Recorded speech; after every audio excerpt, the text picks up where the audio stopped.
Good afternoon. It's Monday, April 18th, and this is IBA News broadcasting from Jerusalem.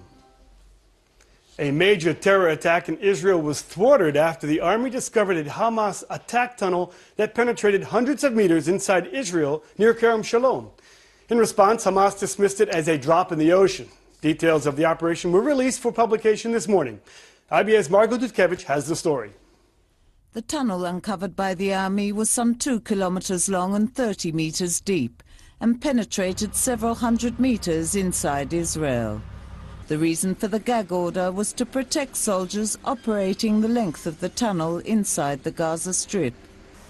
It was constructed by Hamas after Operation Protective Edge in 2014.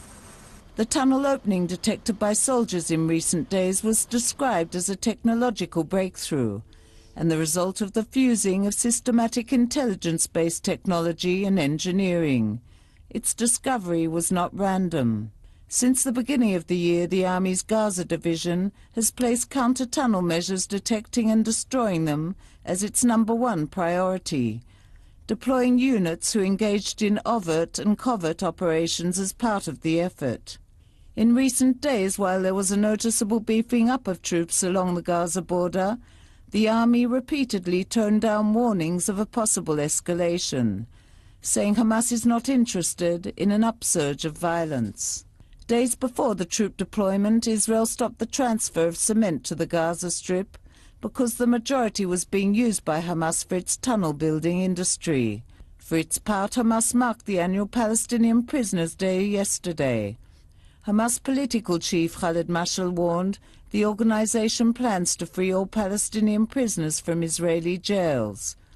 On Friday in a Gaza mosque, Hamas Prime Minister Ismail Haniyeh declared Hamas will liberate all Palestinian prisoners incarcerated in Israel using all means at its disposal, whether by tunnels, shooting or rocket attacks. For now, it appears Israel's security establishment has the upper hand in thwarting Hamas efforts to develop strategic tactics against the Jewish state. It is clear that the security establishment wants the Passover holiday to pass peacefully. Margot Dudkevich, IBA News. Despite the IDF's concern that the discovery of the tunnel would spread fear in the south, residents living in communities close to the Gaza border appear unfazed. The tunnel is here, something like 2 kilometers from the kibbutz, very close to us. We wasn't surprised because last week we heard, all the last 10 days even, we heard a lot of noises. We heard bulldozers, we heard helicopters. We know that something is going on. There are a lot of rumors, but no one told us actually what's going on. We just was guessing. It's a routine for us to live with it. I cannot say that daily we are dealing with it. We just know that it's a possibility. But our routine still is the same as every day. And I cannot say that in the last few days or weeks or even months, there was a change in our routine. People thought that they can hear noises. Even my son, in one of the nights, thought he heard noises. But actually, no one could hear it because there was no digging under any kibbutz or any village. Defense Minister Moshe Ya'alon called the discovery of the attack tunnel a significant operational achievement. In a televised interview, he warned that if Hamas attempted to disrupt the lives of Gaza border residents or escalate tensions with Israel, it will be hit very hard. He said that Israel has uncovered many tunnels over the years and has devoted the best of the state's forces to quashing this Hamas endeavor. Ya'alon said that while Hamas would not likely stop its tunnel digging, he urged the residents to continue with their daily routine and for the rest of the country's citizens to visit the south during the upcoming holiday. A short time ago, the military court in Jaffa officially indicted the soldier who shot a disarmed terrorist in Hebron on manslaughter charges, saying there was no operational justification for him to open fire. The soldier was also charged with behavior unbecoming of an IDF soldier. The trooper, whose name has been barred from publication, was filmed shooting the terrorist in the head after he lay on the street. The soldier maintains that he thought the terrorist was wearing a suicide vest and shot him out of fear. However, military prosecutors claim the soldier's behavior prior to the shooting did not indicate any such concern. The soldier was arrested and confined to supervised detention on a military base. The incident unleashed a political uproar, with some politicians criticizing the decision to charge a soldier and others calling for justice to prevail. Meanwhile, the soldier's family has decided to hold a solidarity rally in Tel Aviv's Rabin Square tomorrow night. Former Knesset member Sharon Gal is assisting the family to organize the event. Many supporters have protested the decision to indict the soldier, saying instead he deserved a medal. At the same time, tomorrow's planned gathering has already sparked additional public outcry. MKs Tzipi Livni and El Margalit of the Zionist Union urge residents to stand by the values of the army, its commanders, its ethics, and the judicial system.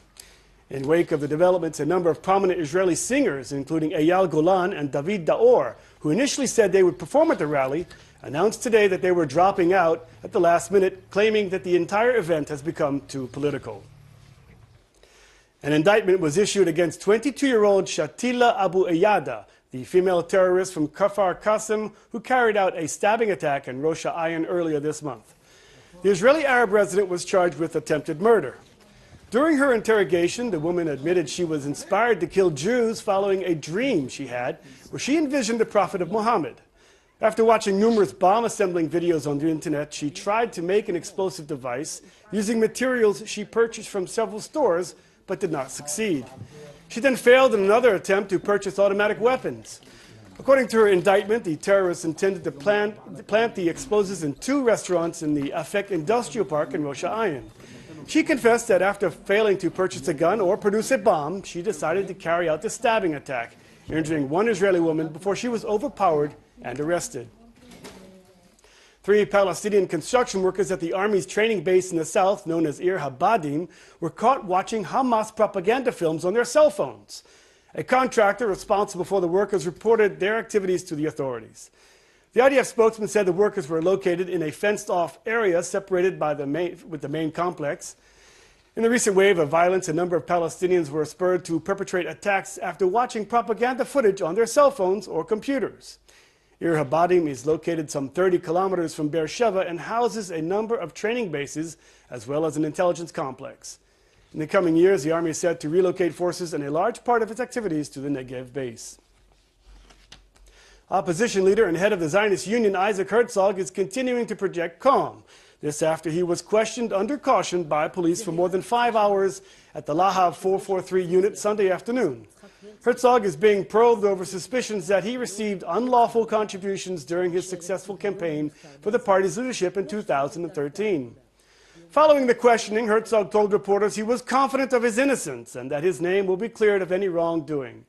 Speaking at a Histadrut gathering last evening, Herzog urged supporters to remain calm. An emotional gathering at the Western Wall. A group of 100 orphaned children celebrated their bat and bar mitzvahs today in a mass ceremony organized by the Kolel Chabad charity group. The boys were each given a set of tefillin and a gift and the girls a piece of jewelry and candlesticks. The celebration was followed by a fully catered banquet at Jerusalem's Binyanei HaUmah, attended by family members and friends. Kolel Chabad has been running social services programs in the country since 1788. The organization will also provide full Seder meals to some 20,000 people at Chabad houses throughout the country, in addition to dispatching food parcels to the homes of some 25,000 people.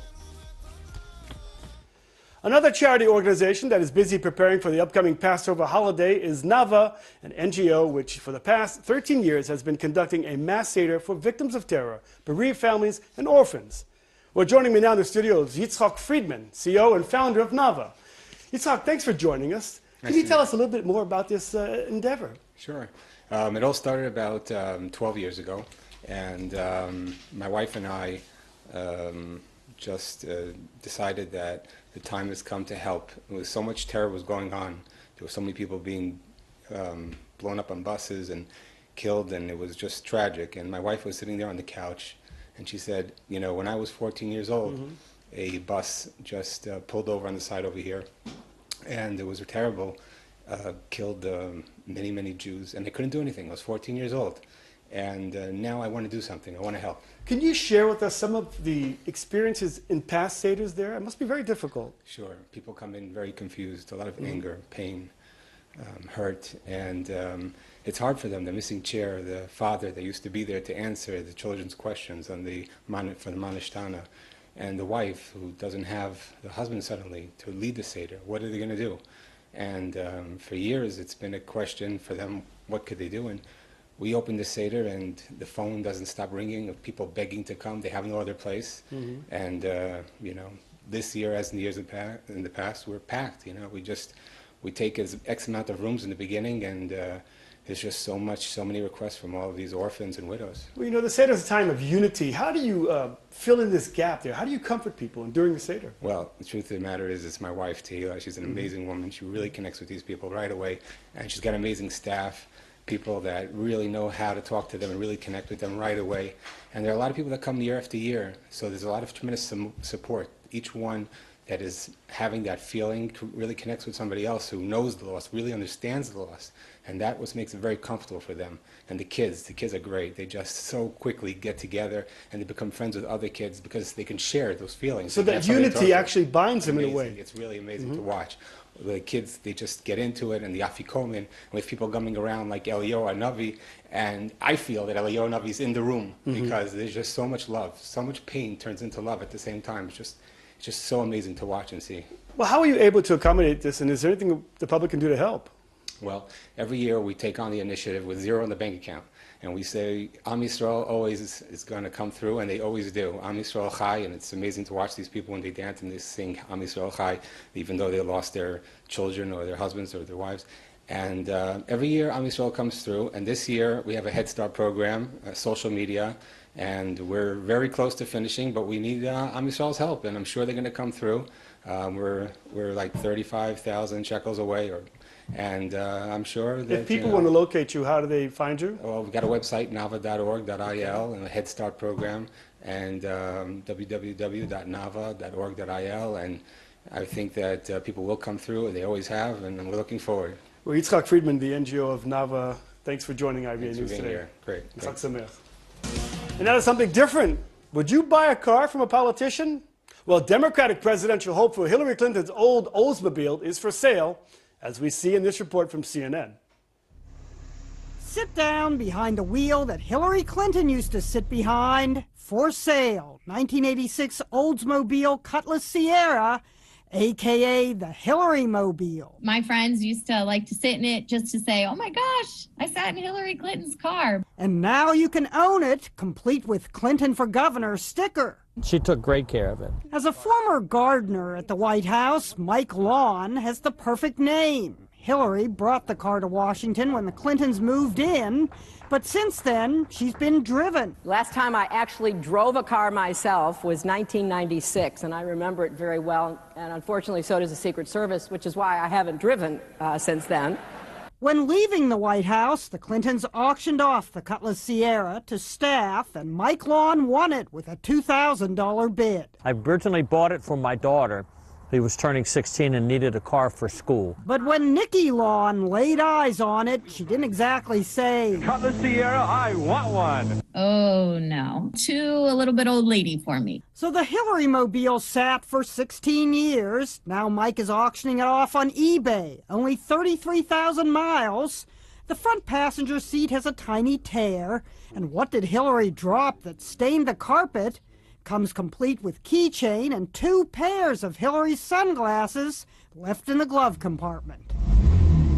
Online posters gave Nikki flack for turning up her nose at the car 16 years ago. Brat, little snot, let her take the bus. But hey, Nikki was going to have to pay her dad for the car out of her own money she had earned, so she wanted to pick the car that she wanted, and this wasn't it. There is a special feel in an Oldsmobile. Nikki wasn't feeling those windows. This one had like those old cranker ones. Now Mike's hoping to crank up the bids. Make me an offer. Ginny Mo, CNN, New York.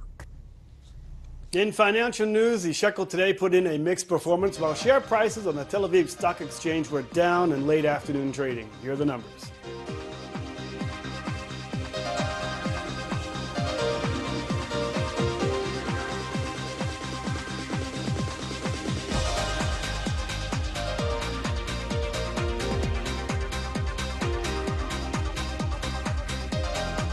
Turning to the weather, and temperatures will be creeping up, and it will be hotter than normal for this time of the year across the country.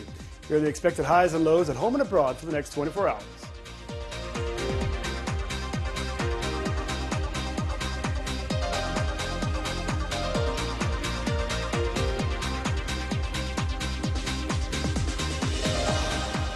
That brings us to the end of this broadcast of IBA News. Please join us again tomorrow, same time, same channel, for the latest breaking news from Israel.